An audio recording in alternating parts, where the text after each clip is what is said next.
क्या आप जानते हैं कि सूर्यनारायण भगवान अभी भी साक्षात बैठे हुए हैं? वो मंदिर कहाँ है और कौन से जगह में है? क्या आप जानते हैं दोस्तों? नहीं ना? नहीं ना? तो चलिए मैं आपको बताता हूँ। मेरा नाम अभिषेक। राधे राधे सभी लोगों को। जो कि सूर्यनारायण भगवान साक्षात बैठे हुए हैं, वो मंदिर पुरी धाम के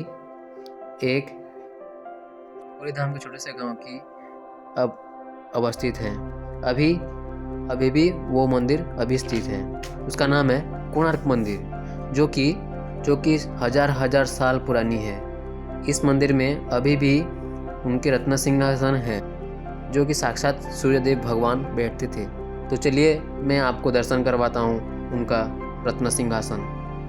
अभी सूर्यनारायण मंदिर भगवान अभी वो पुरी धाम में विराजमान है और उनका वासस्थान पुरी धाम में ही है। इस प्रकार का हजार साल पुराना हमारे सनातन धर्म के बारे में जानने के लिए हमारे चैनल को सब्सक्राइब और लाइक करें, और पहले देखने के लिए हमारे ऊपर दिए गए बेल आइकन को टच कीजिए। Thank you. राधे राधे।